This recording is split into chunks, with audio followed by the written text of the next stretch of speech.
Muito boa noite a todos. Prazer estar aqui com vocês nessa noite.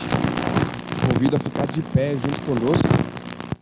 Nesse momento é um momento muito solene em que nós vamos louvar o nosso Deus. Te convido a prestar atenção nas palavras, nas rimas que serão cantadas nesse momento. E que toda adoração e todo louvor seja direcionado ao nosso Deus. Olhar para o que Ele fez naquela cruz por nós, primeira música que a gente vai falar, eu olho para a cruz. É uma letra muito profunda. A gente não cante, não faça desse momento algo automático, mas sim que possamos realmente louvar o nosso Deus à medida com que cantamos essas músicas. Tá bom? Então solte a sua voz, cante com vontade, com felicidade, expondo o seu coração diante de Deus.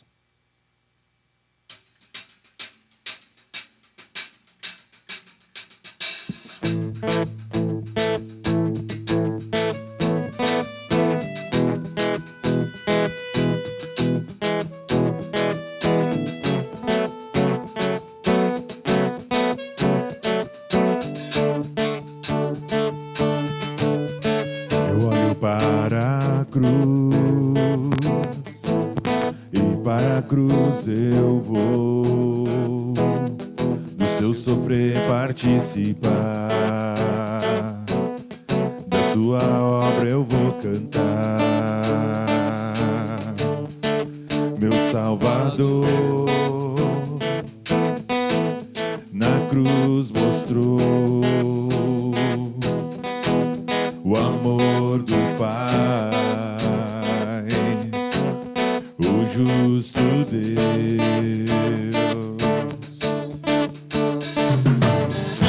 Pela cruz me chamou, gentilmente me atraiu e eu, sem palavras, me aproximo, quebrantado por seu amor.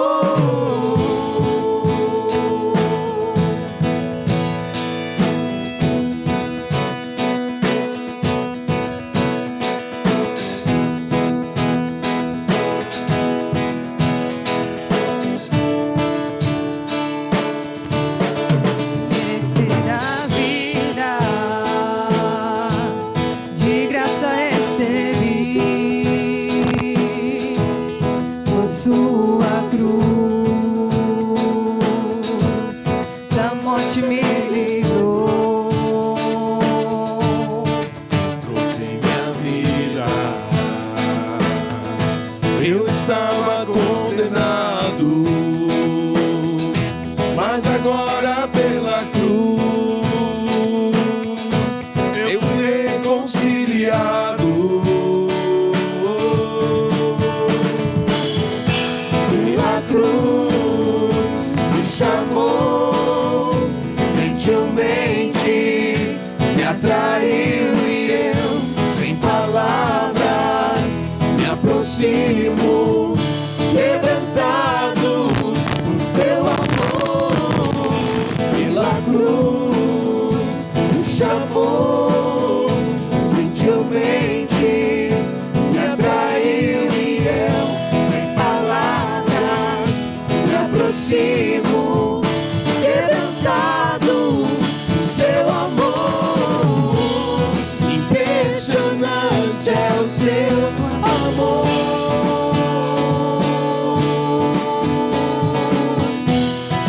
Me redimiu e me mostrou o quanto é fiel.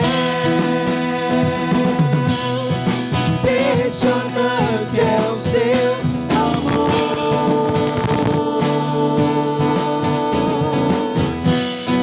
Me redimiu e me mostrou o quanto é fiel. A cruz me chamou, gentilmente me atraiu e eu, sem palavras, me aproximo, quebrantado por seu amor. Pela cruz me chamou, facilmente me atraiu e eu, sem palavras, me aproximo, quebrantado o seu amor. Amém, amém. Agora nós vamos cantar uma música que é a música das crianças. Então a gente convida, se tem alguma criança aí perdida entre a gente, aí, achada entre nós, que vem aqui na frente, posicione-se ali, ó, pra gente cantar a musiquinha delas. Ó, a Sandy vai até fazer o gestinho aqui. Essa música fala o quanto Deus é grande. E Ele sendo grande, a gente pode descansar nele. Muito bem, muito bem. Meu Deus é o Deus grandão, hein?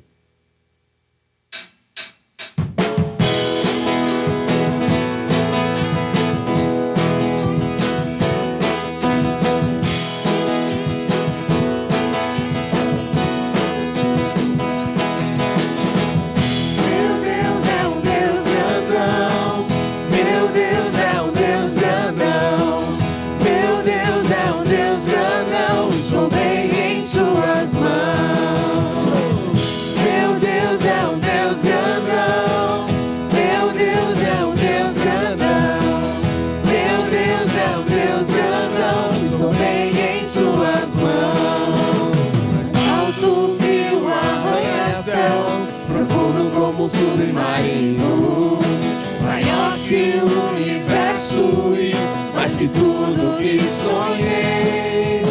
Me ama e me conhece, desde sempre foi assim.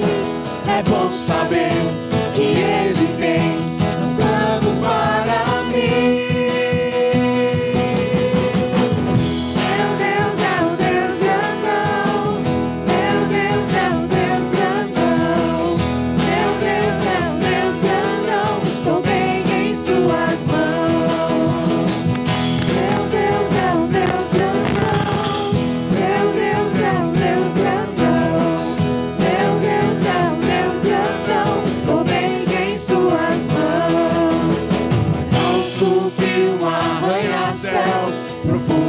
Submarino, maior que o universo e mais que tudo que sonhei. Me ama e me conhece, desde sempre foi assim. É bom saber que Ele tem um plano para mim. Bem baixinho. Meu Deus é um Deus grandão, meu Deus é um Deus grandão. Suas mãos. Médio. Meu Deus é um Deus grandão. Meu Deus é um Deus grandão. Meu Deus é um Deus grandão. Estou bem em suas mãos. Bem forte. Meu Deus é um Deus grandão. Meu Deus é um Deus grandão. Meu Deus é um Deus grandão. Estou bem em suas mãos. Estou bem em suas mãos. Estou bem em suas mãos. Muito bem.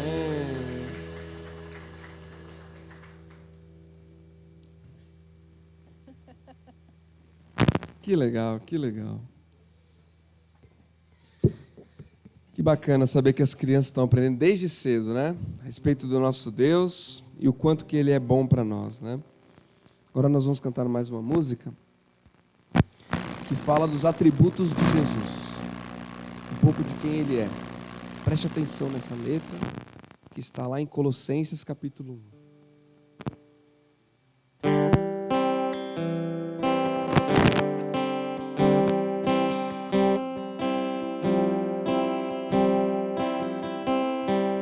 Ele é a imagem do Deus invisível.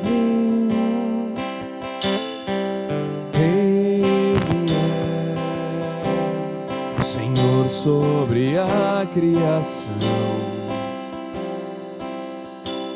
Pois nele foram criadas coisas nos céus e na terra.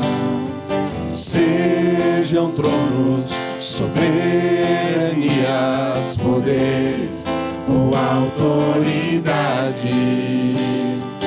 Ele é antes de tudo e a todos sustenta pela palavra, pois foi do agrado de Deus que em tudo ele tenha supremacia.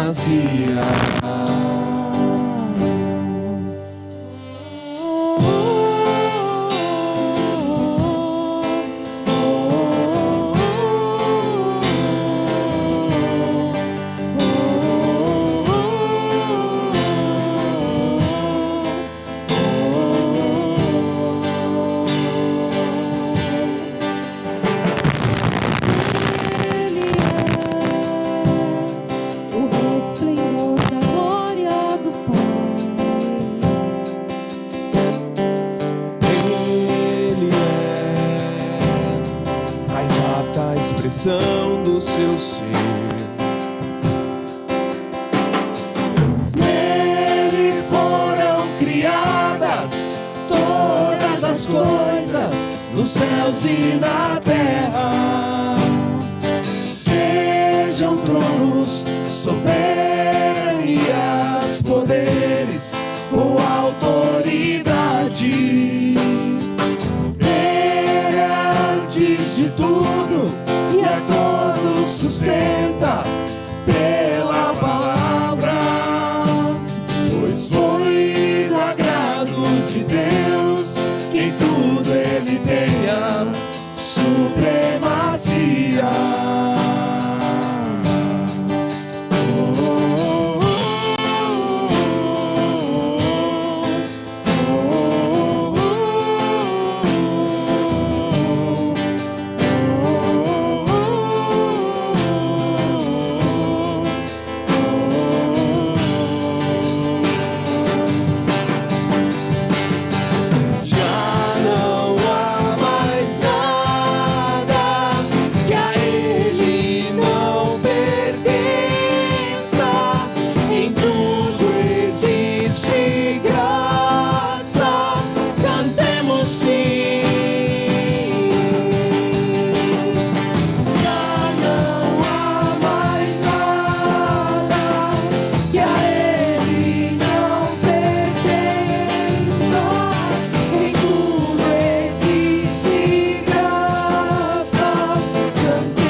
Vamos orar.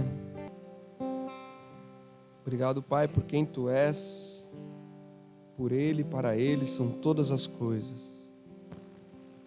Te louvamos, ó Pai, nessa noite especial. Nosso coração eleva nossa mente a Ti, ó Pai, nesse momento, reconhecendo tudo que o Senhor é, ó Pai. Obrigado pelo sacrifício de Cristo naquela cruz. Obrigado pela ressurreição que nos traz esperança viva. Obrigado pelo retorno de Cristo nos ares, essa promessa viva, ó Pai.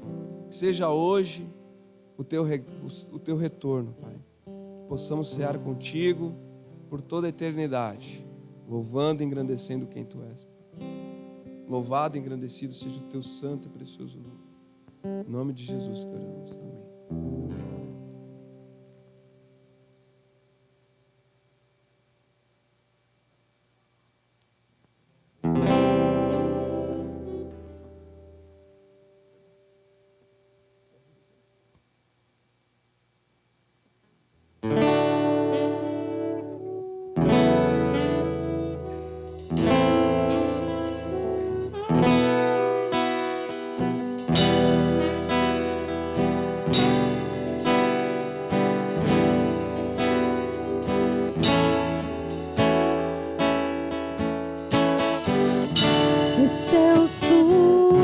sublime, eterno e digno de louvor. A sua glória enche os céus e tudo que há na terra. Glorioso, divino, supremo e tem todo o poder. A sua glória enche os céus, diante dele as trevas caem. É Rei dos reis eternamente, a sua força é nossa força. Seu amor e sua graça ultrapassam a razão. É Rei dos reis eternamente, a sua força é nossa força. Seu amor e sua graça ultrapassam a razão.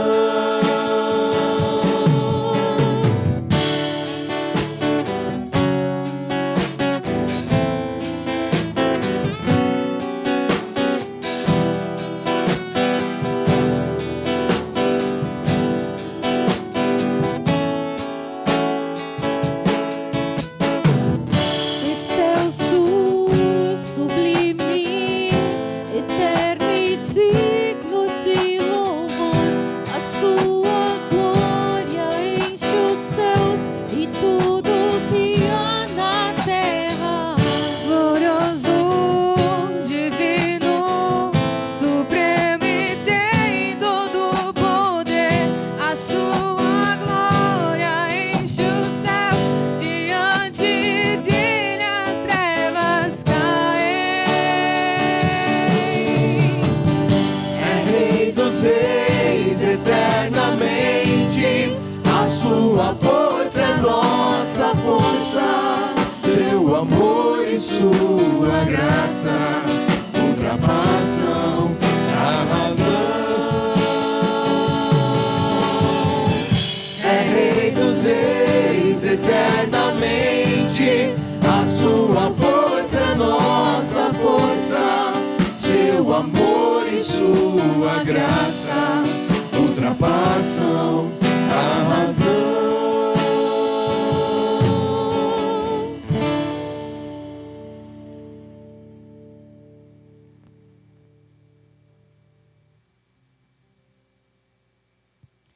Essa próxima música fala do amor de Deus por nós. E que mesmo quando as coisas não vão bem, mesmo diante do trovão, da tempestade, das dificuldades, Deus está conosco e a gente pode descansar nos braços dele.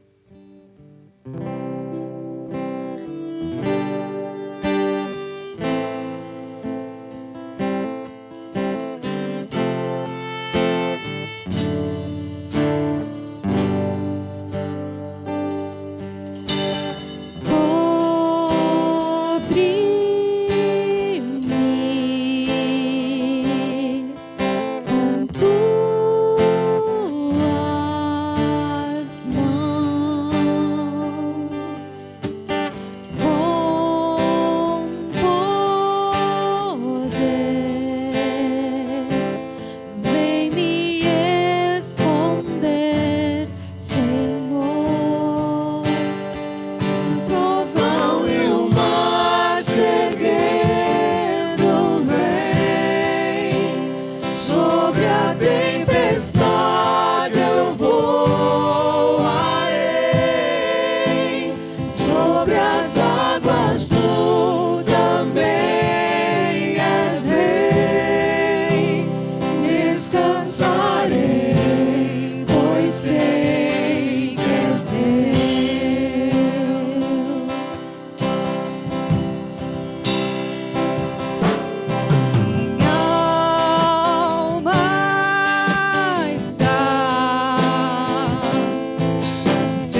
pode tomar o seu lugar.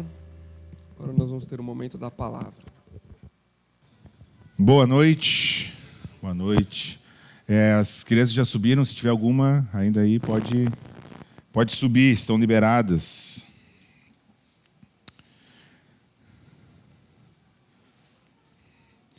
Muito bem, nós temos feito a nossa série, né, no livro de Salmos. Temos estudado vários salmos já, algumas celebrações. E hoje não vai ser diferente, então eu quero te convidar já para abrir a tua Bíblia lá no Salmo 90. Salmo de número 90.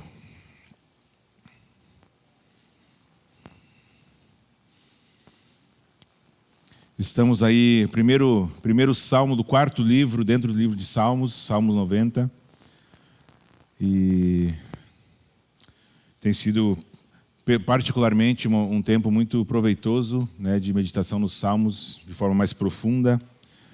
E o Salmo 90 é um salmo muito conhecido, provavelmente em algum momento da sua vida você já teve contato com esse salmo, ou pelo menos com uma parte desse salmo. E então vamos ler juntos o salmo inteiro, do versículo 1 até o versículo 17. Então, a palavra de Deus. Senhor, Tu és o nosso refúgio sempre, de geração em geração. Antes de nascerem os montes e de criares a terra e o mundo, de eternidade a eternidade, Tu és Deus. Fazes os homens voltarem ao pó, dizendo, retornem ao pó, seres humanos. De fato, 1000 anos para Ti são como o dia de ontem que passou, como as horas da noite. Como uma correnteza, Tu arrasta os homens, são breves como o sono. São como a relva que brota ao amanhecer, germina e brota pela manhã, mas à tarde murcha e seca. Somos consumidos pela Tua ira e aterrorizados pelo Teu furor. Conheces as nossas iniquidades, não escapam os nossos pecados secretos à luz da Tua presença. Todos os nossos dias passam debaixo do Teu furor, vão-se como um murmúrio. Os anos de nossa vida chegam a 70 ou a 80 para os que têm mais vigor. Entretanto, são anos difíceis e cheios de sofrimento, pois a vida passa depressa e nós voamos. Quem conhece o poder da Tua ira?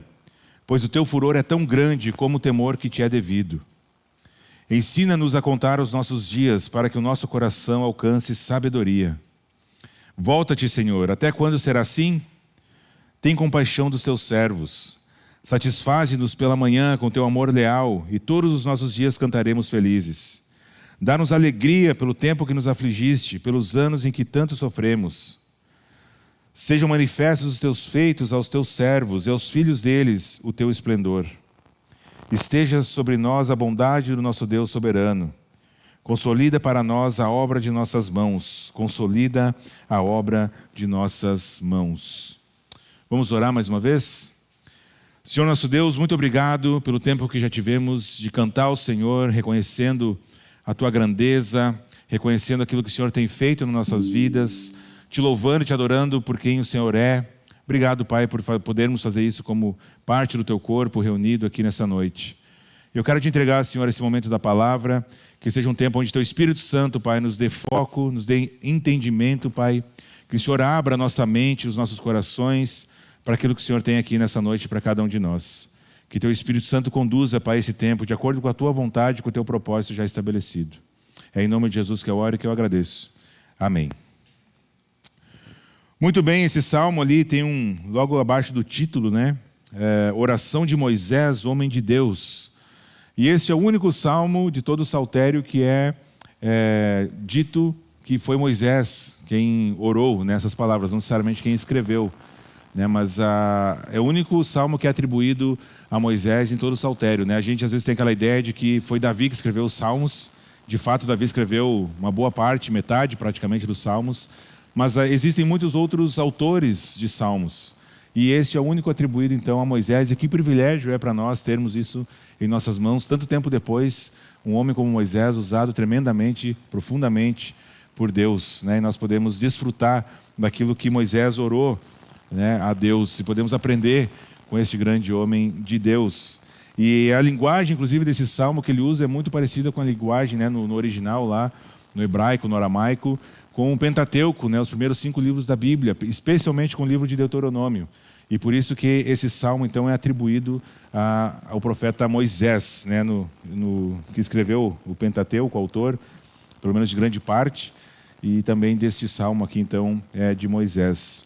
E esse salmo, então, ele constitui uma afirmação da eternidade de Deus, em contraste com a nossa pequenez, né, a pequenez do homem, né, a brevidade da vida humana. Moisés faz esse contraste no início, depois ele vai falar sobre a busca por sabedoria. Mas quando Moisés fala de sabedoria, nós precisamos entender o que significa a sabedoria, principalmente naquele contexto que Moisés vivia. Sabedoria nunca estava separada do conhecimento e a prática. Quando Moisés fala de alcançar sabedoria, ali no versículo 12, esse versículo inclusive é bem famoso, né? A sabedoria para o judeu, para o povo hebreu, nunca estava separado da prática. Então, quando Moisés está falando que ensina-nos a contar os nossos dias para que o nosso coração alcance sabedoria, este é o ápice, né, da sua oração, ele quer dizer que a sabedoria, nós vamos entender melhor o que ele quer dizer com isso, ela é o conhecimento aplicado nas pequenas coisas do dia a dia. Isso é sabedoria para um hebreu, né, principalmente na época aí em que Moisés vivia. Então, com o passar do tempo, né, dos anos, dos dias, Moisés então faz essa oração a Deus, talvez mesmo em meio a um contexto tão difícil, né, a gente precisa entender aonde Moisés estava quando ele fez essa oração a Deus. E Moisés estava no deserto, passando um perrengue danado, porque as pessoas eram rebeldes. Uma viagem que deveria durar talvez alguns meses, já estava acontecendo há muitos anos, por causa da desobediência do povo, porque Deus estava punindo o povo pela sua desobediência. E Moisés, então, faz essa oração a Deus, né, nesse contexto. Por isso que ele fala bastante sobre o furor de Deus contra o seu povo, sobre a ira de Deus contra o povo, porque ele estava nesse contexto de muita dificuldade, né? Um deserto, onde se Deus não providenciasse as coisas para aquele povo, certamente morreriam todos, né? E diversas vezes Deus providenciou sombra, providenciou água, providenciou maná, providenciou codorna, sei lá que bicho que era aquele para eles comer. E mesmo assim o povo de novo ia reclamando. Na verdade, se você lembrar bem de como Deus libertou o povo do Egito, né? Não foi Moisés que libertou o povo do Egito, foi Deus, usando Moisés. Mas quem libertou foi Deus. Mas quando Deus escolhe Moisés então para liderar o seu povo, e se a gente for lembrando da história, é um ciclo, né? Moisés meio que se afasta por algum motivo, ou às vezes Deus chamava ele, ou ele ia fazer alguma coisa importante, e o povo se perdia, começava a fazer o que queria, desobedecia, e aí Deus dizia para Moisés: eu vou destruir esse povo rebelde. E Moisés dizia: não, Deus, eles não merecem a tua misericórdia, mas o Senhor é Deus bom, o Senhor é Deus misericordioso. Moisés intercedia pelo povo, e Deus: tá bom, então vamos dar uma segunda chance. E o povo dizia: não, agora nós vamos te obedecer, Deus, agora nós vamos de todo o coração te seguir. Na segunda oportunidade, fazia a mesma coisa que antes. E aí Moisés intercedia, e esse era um ciclo, né? Inclusive, as pessoas se revoltavam contra a sua liderança. E é nesse contexto, então, que Moisés faz essa oração que nós temos tanto para aprender, e que eu gostaria que a gente meditasse um pouquinho mais a fundo nessa noite. E eu tomei a liberdade de, mais uma vez, fazer uma rima para tentar gravar a ideia desse salmo, né? Eu fiz aqui uma rima, não tem como ser muito curto, porque o salmo é comprido e tem muita coisa, né, para incorporar, mas eu confio que é possível, né? Tudo é possível que crê. Então, a rima é o seguinte, a ideia do salmo: Deus é eterno refúgio, certo? Começa assim o salmo, eu comecei assim minha rima, né? Deus é o eterno refúgio para o homem que reconhece a sua pequenez. Ok? Deus é eterno refúgio para o homem que reconhece a sua pequenez, que com temor busca a verdadeira sabedoria, clamando misericórdia sem nenhuma altivez. É fácil, né? Eu vou mandar no roteiro, depois usa aí no grupo Célula para tentar captar essa ideia do Salmo. Mas essa é a ideia, né? Que Deus é o refúgio eterno para todo aquele que reconhece que é pequeno, que busca a verdadeira sabedoria. E nós vamos entender o que Moisés está querendo dizer com isso. Reconhecendo a sua pequenez, reconhecendo que não tem nenhum motivo para ser altivo, né, em si. Então essa é a ideia deste salmo aqui. E o Moisés começa então a sua oração, e o primeiro ponto dessa mensagem é esse: a grandeza de Deus em contraste com a brevidade humana, né? E aí Moisés começa o primeiro versículo dizendo: Senhor, Tu és o nosso refúgio sempre, de geração em geração. Antes de nascerem os montes e de criares a terra e o mundo, de eternidade a eternidade, Tu és Deus. Então Moisés começa essa oração, né, esse salmo, evidenciando a eternidade de Deus, a grandeza de Deus. E ele se faz valer de algumas coisas que talvez para o povo da sua época e para nós também são quase que inabaláveis, né? Então recorre aos montes, antes de nascerem os montes, né? Moisés usa a imagem de uma montanha, que é algo que até hoje a gente considera algo como firme, né? Quase que inabalável, algo que não vai se desmanchar assim tão facilmente. Usa a imagem do mundo como um todo, que também é algo que a gente às vezes acha que vai permanecer assim para sempre, né? Porque é grande. Mas Moisés está dizendo, antes de tudo isso, muito antes, Tu és Deus, Tu és refúgio.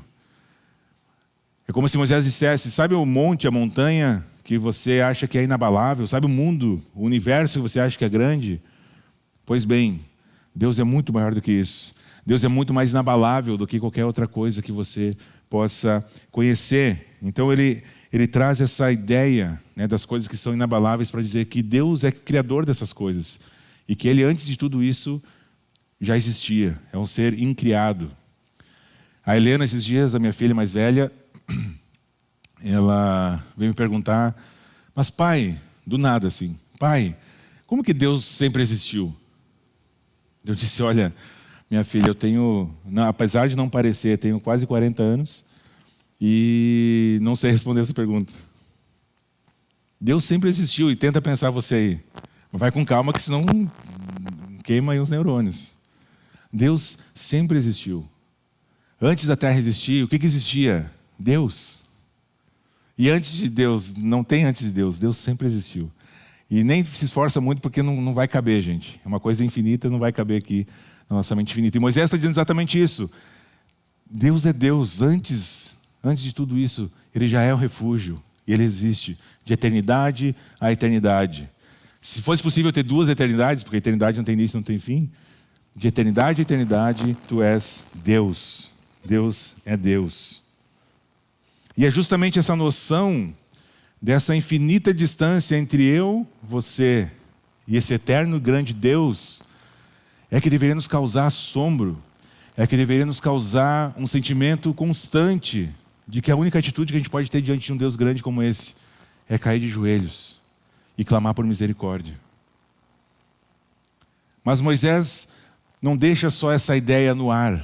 Ele ilustra isso. Ele começa a falar sobre a pequenez do homem e como a gente é ínfimo, como a gente passa assim, num estralar de dedos. Ele começa a ilustrar isso. Ele diz, versículo 3, Deus fazes os homens voltarem ao pó, dizendo, retornem ao pó, seres humanos. E é como se Moisés estivesse dizendo, Deus, Ele tem o controle sobre a sua vida, a minha vida, sobre todas as vidas. E se Ele disser, voltem ao pó, seres humanos, nós vamos voltar ao pó. E não tem como resistir, não tem como argumentar, não tem como dizer, Deus, espera um pouquinho. A vontade de Deus vai ser feita, independente daquilo que eu e você achamos que é ou que não é. A vontade de Deus vai ser feita. E ele continua, de fato, 1000 anos para ti são como o dia de ontem que passou, como as horas da noite. E obviamente, Moisés não está falando de matemática aqui, mas ele quer dizer o seguinte, sabe essa noite de sono que você teve de ontem para hoje, que eu não tive porque tenho um filho recém-nascido, mas que a maioria de vocês tiveram, dormia, sei lá, 6, 7, 8 horas seguidas, não sei o que é isso mais. Mas a gente dorme e de repente acorda assim e parece que passou, né, foi um piscar de olhos. E Moisés está usando essa imagem para dizer, 1000 anos para Deus é como isso, é nada. É como uma noite de sono. E ele vai aprofundando essa imagem, né? Como uma correnteza tu arrasta os homens, e esses homens são o quê? Breves como o sono. São como a relva que brota ao amanhecer, germina e brota pela manhã, mas à tarde murcha e seca. Eu não sei quantos de vocês têm um jardim em casa, mas eu tenho a impressão que se ficar olhando, parado, tu consegue ver o mato crescer, né? Porque cresce muito rápido o mato. a erva daninha, ela cresce muito rápido, né? Aquela flor dente de leão, sabe aquela florzinha dente de leão que tu assopra e a sementinha sai voando assim? Meus filhos adoram aquilo, mas aquilo brota de manhã e de noite já morreu. E Moisés está dizendo, sabe esse matinho? É isso que é o ser humano diante de Deus. Nasce de manhã, no final da tarde já morreu. Na verdade, o profeta Isaías vai dizer que as nações diante de Deus são como a gota que sobra do balde. Sabe quando você enche o balde e cai às vezes uma gotinha para fora? As nações, não é nenhum ser humano, as nações diante de Deus são como a gota que sobra do balde. Essa é a grandeza de Deus, é esse o contraste que Moisés está fazendo aqui. Então essa noção, essa distância que existe entre nós e Deus. E gente, eu nem mencionei a questão do pecado ainda. Estou só falando da grandeza, da diferença de tamanho. Porque quando nós colocamos o pecado na jogada, ainda há a questão de que esse Deus é santo e que eu e você não somos santos. E que Deus não pode estar na presença do pecado. E que se assim ou fosse, nós seríamos consumidos instantaneamente. Mas vamos ficar aqui só com a grandeza de Deus. Isso deveria nos fazer nos prostrar de joelhos diante de Deus. Dizer, Deus, como pode o Senhor desse tamanho, dessa grandeza, com essa majestade, ainda assim querer se relacionar, ainda assim querer se revelar a seres tão pequenos, tão falhos, tão pobres como nós. Deveria nos gerar uma noção de prostração constante. De que nós não somos dignos, e de fato não somos, de absolutamente nada de bom que Deus nos dá. Mas pela sua graça Ele nos dá mais e mais e mais. E aí então nos versículos 7 e 8, Moisés vai falar sobre por que nós precisamos de um refúgio. Deus é esse refúgio, mas por que eu e você precisamos desse refúgio? Obviamente, o primeiro argumento é de que somos pequenos, necessitados, desesperadamente necessitados. Mas Moisés traz agora o pecado para a equação. Ele fala no versículo 7 e 8, somos consumidos pela tua ira e aterrorizados pelo teu furor. Conhece as nossas iniquidades, não escapam os nossos pecados secretos à luz da tua presença. É exatamente essa transitoriedade humana que nos faz ter a necessidade de um refúgio eterno, inabalável. Eu e você variamos, eu e você cambaleamos, eu e você caímos e levantamos. E nós precisamos da constância daquele que é imutável. Nós precisamos correr para algo que é imutável. Mas Moisés está falando de algo muito mais profundo aqui. Porque talvez ele está pensando na maldição que o próprio Deus estabeleceu sobre essa terra e sobre os seres humanos. Em Gênesis capítulo 3, versículos 17 até o 19, Deus está falando para Adão isso, tá? Logo depois que Adão comeu do fruto que Deus tinha dito para não comer.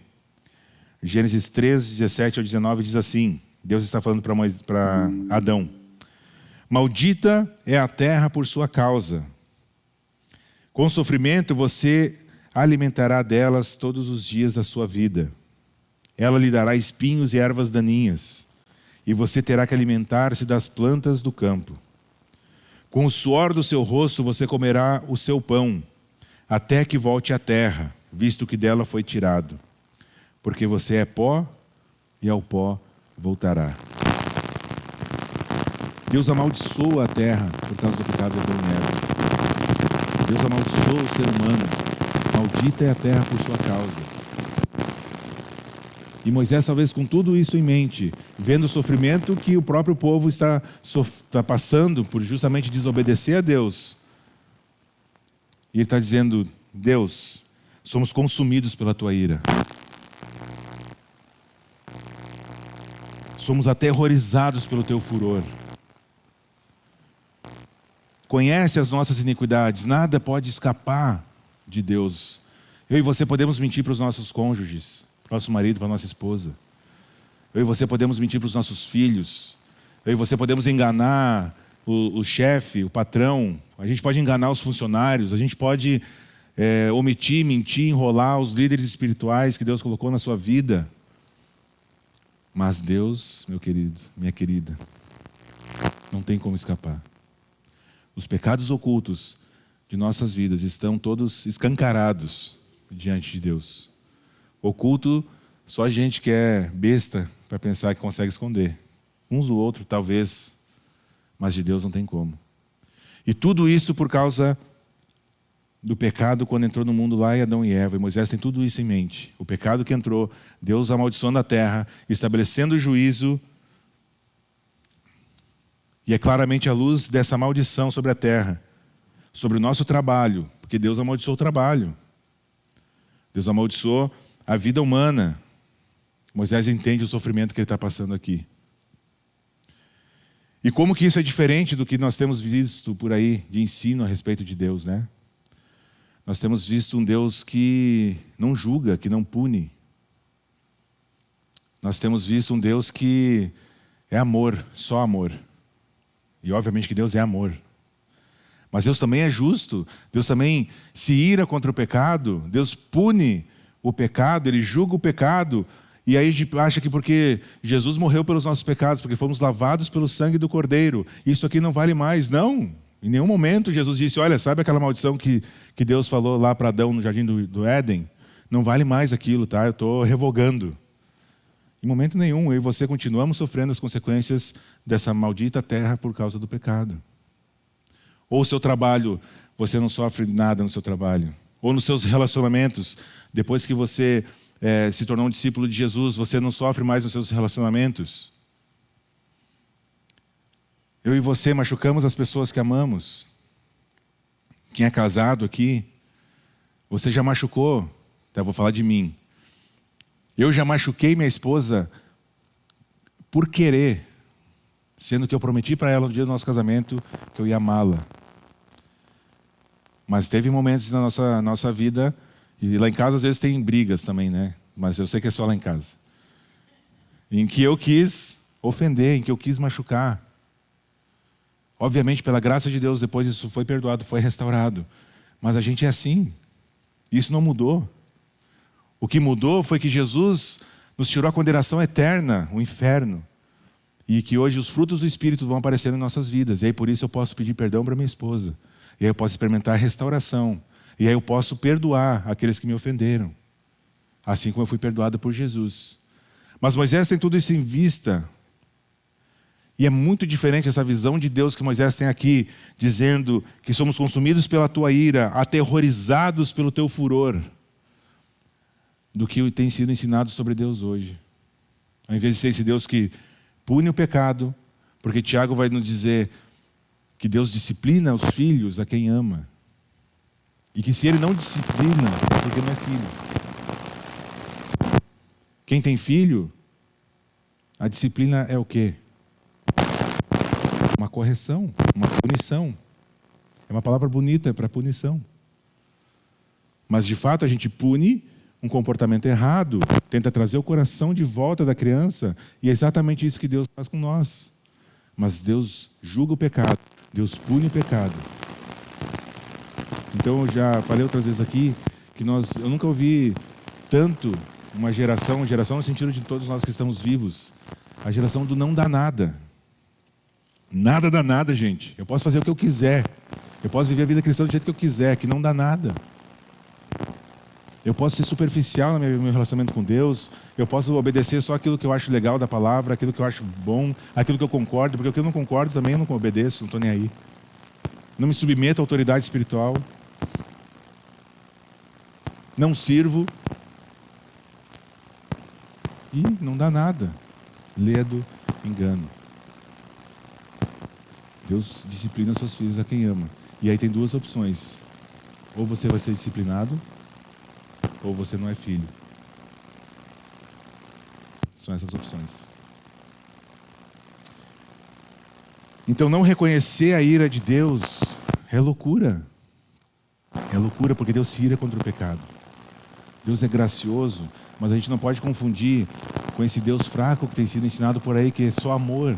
E na verdade não é nenhum amor bíblico, é um amor que confunde amor com permissividade. Um Deus que deixa fazer tudo, que varre o pecado, a sujeira para baixo do tapete. Que não trata. E isso está longe de ser o Deus da palavra. E aí, não reconhecendo a ira de Deus contra o pecado, acaba não reconhecendo que Deus julgou e amaldiçoou a terra por causa do pecado. Não reconhece que Deus disciplina seus filhos. E assim por diante. Pega essa parte do caráter de Deus, das características de Deus e simplesmente deixa de lado. Mas o que Moisés está dizendo no versículo 11? Quem conhece o poder da tua ira? Pois o teu furor, de novo Moisés usando palavras fortes para falar de Deus. E, gente, Moisés não está falando de Deus agindo contra os ímpios.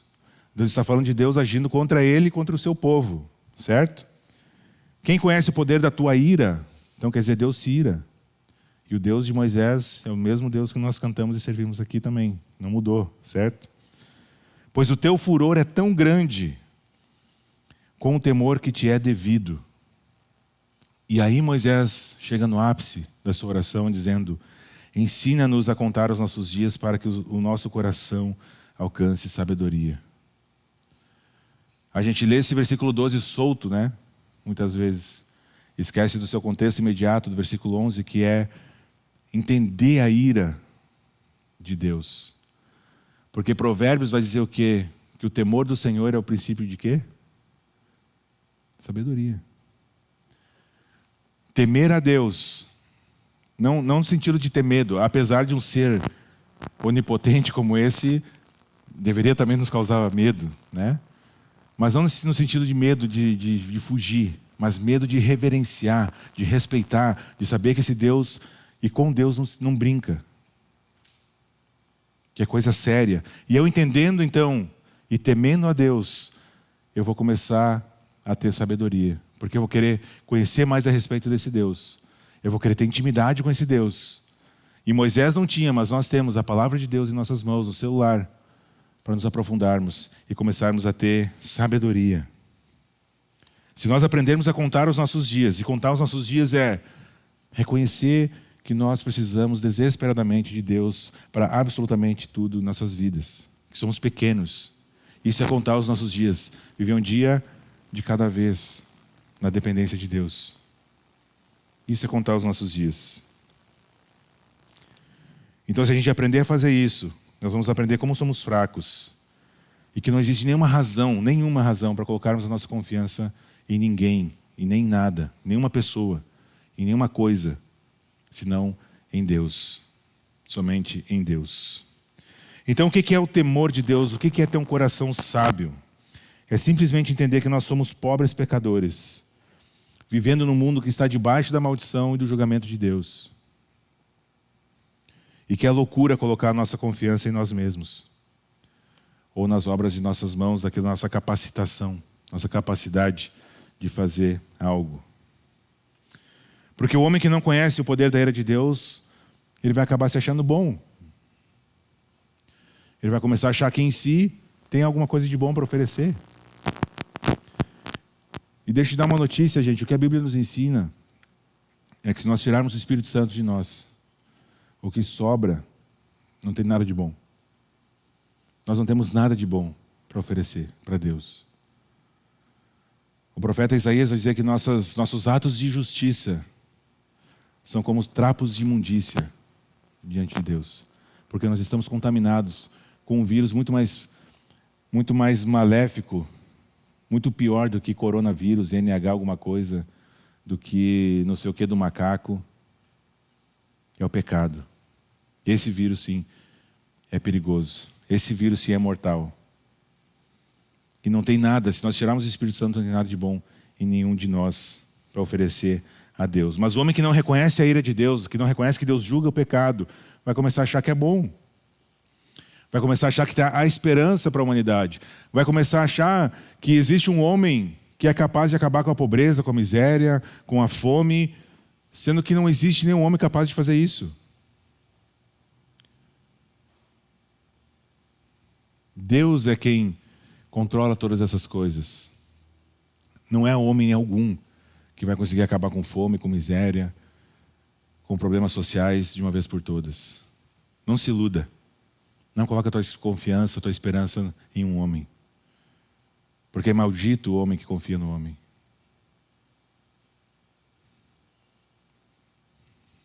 Quanto mais nós aprendemos que não há no homem nenhum refúgio, nenhum abrigo, mais nós vamos ser impulsionados a nos refugiarmos no Deus verdadeiro, no verdadeiro refúgio que é Deus. E é exatamente o que Moisés faz no versículo 13. Moisés muda o tom da sua oração e diz: volta-te, Senhor, até quando será assim? E aí ele começa uma série de petições a Deus, que ele tem certeza, ele sabe que alguém que busca refúgio sinceramente em Deus, Deus vai dar todas essas coisas aqui que Moisés está pedindo. Então, versículo 13: volta-te, Senhor, até quando será assim? Tem compaixão dos teus servos. E aí o versículo 14, ele começa dizendo: satisfaze-nos pela manhã com um carro novo,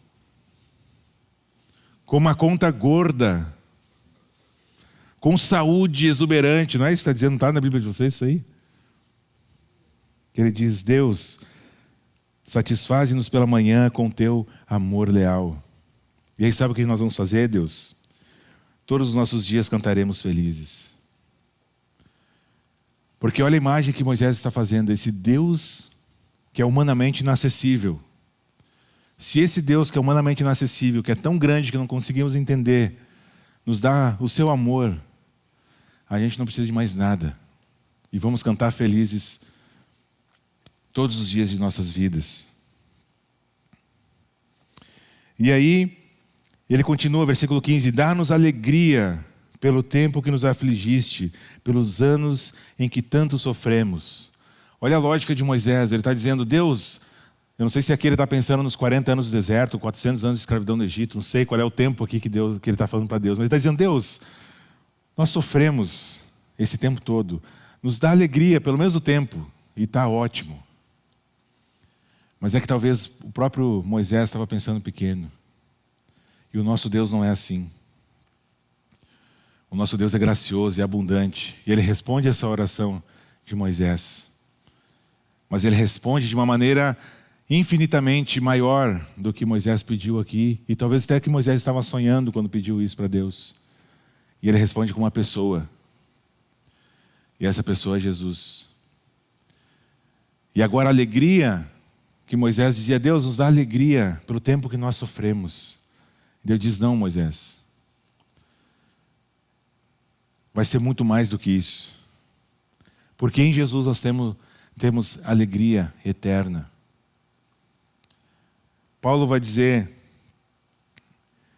que os nossos sofrimentos leves e momentâneos, a mesma ideia de Moisés, estão produzindo para nós uma glória eterna, que pesa mais do que todos eles. Então Deus respondeu a oração de Moisés de dar alegria para o povo, para o seu povo, pelos dias de sofrimento, mas deu com muito mais do que isso. Deu alegria eterna. Alegria eterna na pessoa de Jesus. E o melhor de tudo isso é que eu e você, Moisés não, mas eu e você, já podemos desfrutar disso agora, hoje. O reino de Deus já foi inaugurado. Não ainda na sua plenitude, mas nós já podemos desfrutar deste reino, em parte. Nós já temos um rei, nós seguimos as leis desse reino. Nós já podemos experimentar a paz que excede o entendimento. Nós podemos ter o nosso coração cheio de alegria, mesmo quando as coisas não estão bem. Muito mais do que os dias de sofrimento. Em Cristo, Deus respondeu essa oração de Moisés e deu muito mais do que só o tempo de sofrimento. Deu a eternidade de alegria junto com Jesus. Um detalhe muito importante sobre esse texto que Paulo fala sobre os nossos sofrimentos leves e momentâneos, que está lá em 2 Coríntios 4, é que esse sofrimento, gente, que está produzindo uma glória na eternidade, não é o sofrimento porque a gente faz coisa errada, tá? Então, não pense que ao sonegar imposto, a receita vai no seu pé. Não, mas eu estou sofrendo e isso está produzindo uma glória eterna. Você mente para sua esposa, você acessa pornografia, você mente, enrola no trabalho, começa a sofrer as consequências desse pecado na sua vida. Não, mas eu estou sofrendo, mas isso está produzindo para mim uma glória eterna que pesa mais do que tudo. Não, gente, não é isso. Não entenda errado. O que Paulo está dizendo é que quando você sofrer por amor a Jesus, quando você for cancelado, né, usando uma palavra da modernidade, por amor a Jesus, porque no seu ciclo de amizade você teve coragem de falar de Jesus para aquelas pessoas que não conhecem, e você foi cancelado, e aí você ficou triste por isso. Esse sofrimento está produzindo uma glória eterna. Quando você talvez se disponibiliza e vai para um país que há perseguição contra os cristãos, e aí lá você apanha, você é preso injustamente, talvez morre. Esse sofrimento está produzindo uma glória eterna. Quando você abre mão de alguma coisa que você muito queria, e é dolorido abrir mão, gente, eu sei que é, mas porque você percebeu que isso não agradaria a Deus e você quer obedecer a palavra, esse sofrimento está produzindo, na eternidade, uma glória muito maior do que qualquer tipo de sofrimento. Então não pensa que é o sofrimento por sofrimento. É o sofrimento por amor a Jesus, por obediência à palavra. Esse sofrimento é que vai trazer glória no céu. Não sei como é que vai funcionar esse negócio. Mas há essa promessa na palavra de Deus. E essa glória eterna pesa mais do que todos eles. Jesus está preparando lugar, uma morada para nós. E é também uma resposta a essa oração de Moisés. Nos dá do seu amor leal, dá-nos alegria, sejam manifestos os teus feitos, no versículo 16, aos teus servos e aos filhos dele, o teu esplendor. E Moisés não tinha o que nós temos em mãos. Os feitos do nosso Deus, de capa a capa, registrados, os quais nós temos a obrigação de testemunhar para as pessoas que estão lá fora, para os nossos filhos e para os filhos dos filhos. Moisés tinha aquilo que Deus tinha feito até então, a tradição oral das coisas, mas hoje nós temos a palavra.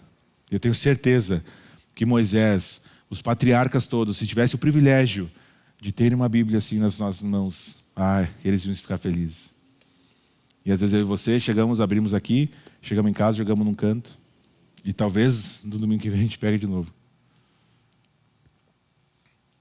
Sejam manifestos os teus feitos. A palavra de Deus está cheia dos seus feitos maravilhosos, né, de Deus, para a gente conhecer, para nós testemunharmos. E o homem natural não vai entender isso. A pessoa que não tem o Espírito Santo não vai entender isso. Eu me lembro que quando eu estava na faculdade, muitos anos atrás, uma aula de português instrumental, aquela aula que todo mundo tem que fazer, que ninguém presta atenção em nada. E eu estava lá também, confesso, não estava prestando atenção. E estava rabiscando no caderno lá, alguma coisa. E minha professora, do nada, ela disse assim, eu vou parar de ler a Bíblia. Daí aquilo, sabe, quando te traz de volta assim. Eu fiquei pensando, por que ela não vai ler a Bíblia mais, né? E ela disse, não, porque eu fui ler Eclesiastes e não faz nenhum sentido. Uma hora aquilo que é bom depois é ruim, aí o cara que escreveu lá juntou um monte de coisa, mas daí no final do livro ele diz que juntar um monte de coisa é correr atrás do vento, e aí não faz sentido nenhum, eu vou parar de ler porque é coisa para louco. E sabe por que é coisa para louco para ela? Porque não faz sentido nenhum sem o Espírito Santo. O ministério do Espírito Santo é iluminar nossa mente daquilo que a palavra de Deus diz.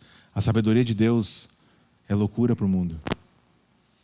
Mas nós temos a palavra de Deus. E se você tem o Espírito Santo, ele vai iluminar a sua mente para você conhecer os feitos de Deus e testemunhar corajosamente sobre isso lá fora.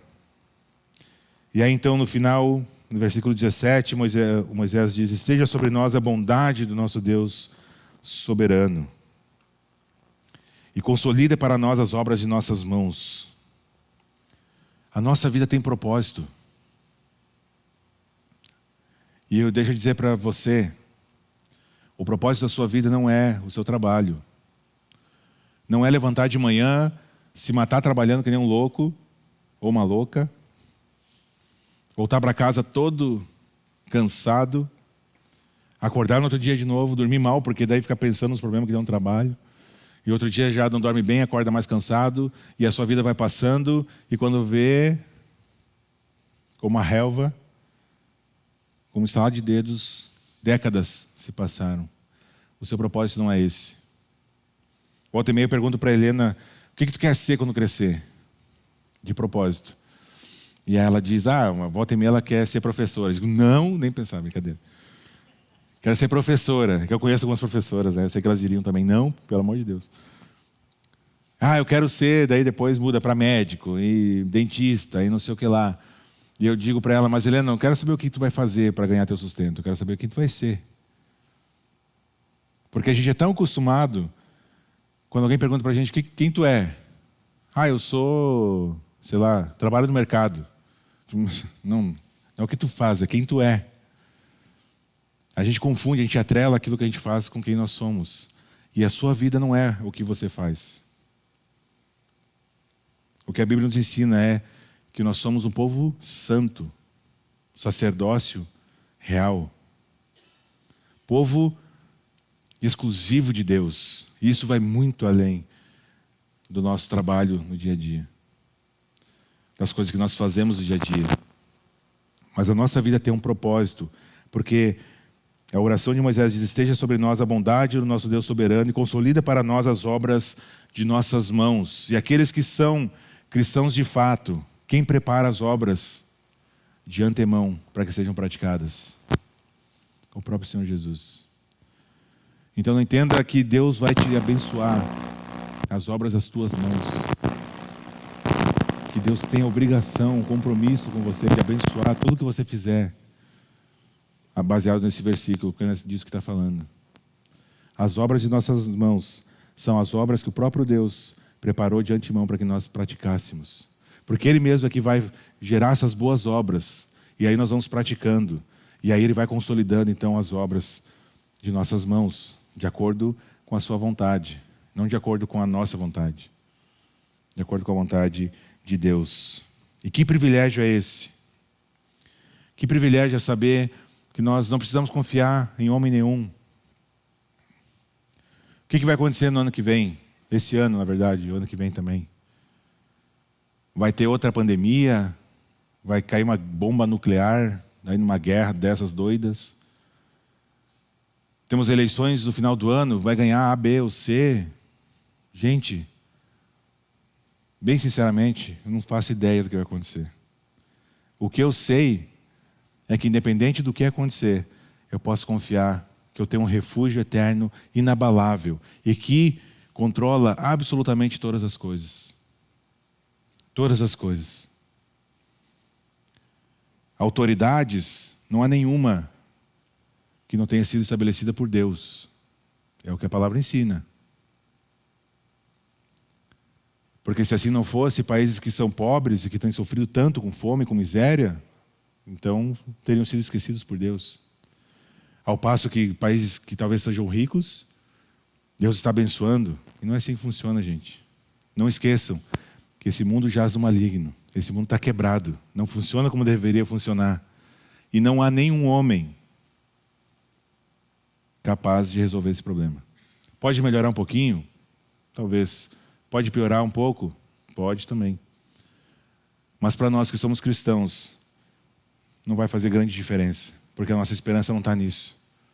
Nossa esperança está no refúgio eterno, que é o nosso Deus. E nós podemos enfrentar a dificuldade que for, seja guerra, seja doença, seja pandemia, seja perseguição, não sei, o que for. Sabendo que Deus não esqueceu de nós. Que de eternidade a eternidade, Ele é Deus. E que antes de tudo isso ser feito, de nós existirmos, Ele já se fazia refúgio para o seu povo e para aqueles que Ele ama. Então não se deixe enganar. Não fique ansioso. Não fique preocupado demasiadamente com as coisas. O que nós somos chamados a fazer é humildemente confiar em Deus, recorrer a Ele como um refúgio, sabendo que a gente não tem capacidade de fazer nada. Ou alguém de vocês aqui pode me garantir que vai chegar em casa hoje à noite? Não quero tocar o terror, tá? Alguém pode garantir? Eu não posso garantir. O ar que a gente respira é Deus quem dá.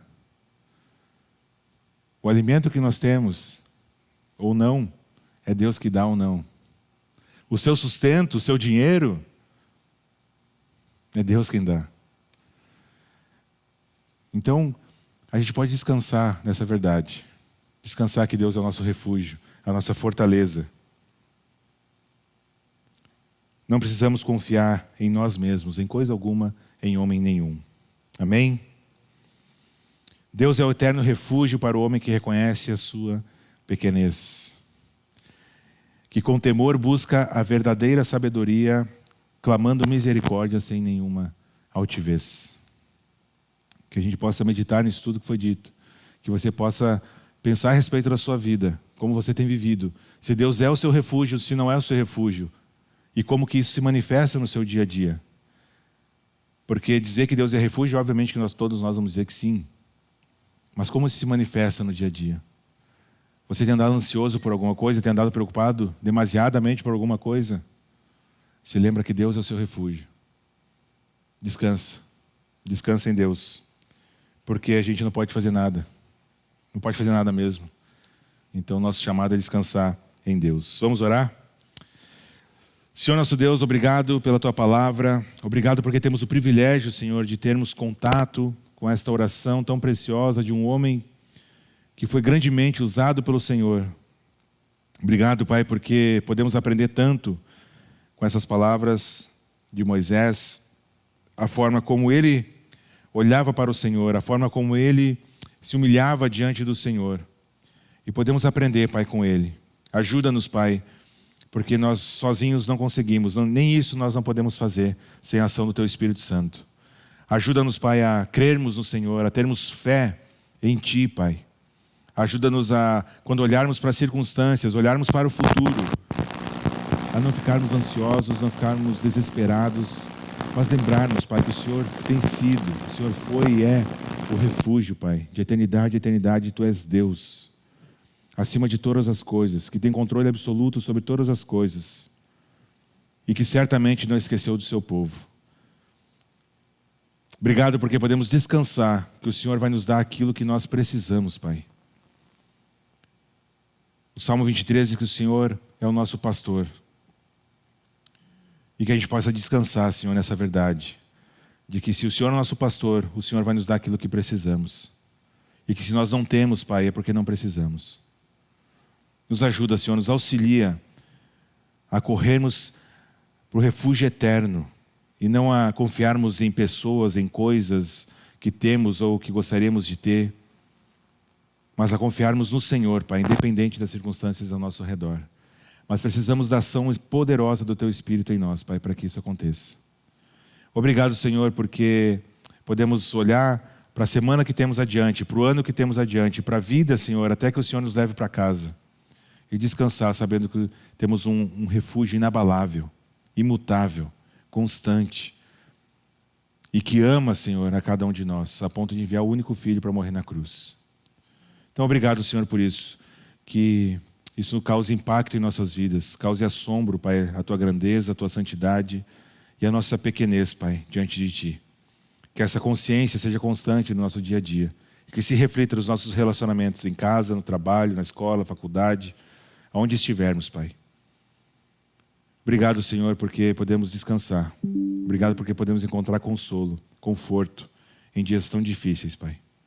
É em Teu nome que eu oro e que eu agradeço. Amém. Amém. Queridos, então nós ficamos por aqui. Até domingo que vem, se Deus permitir.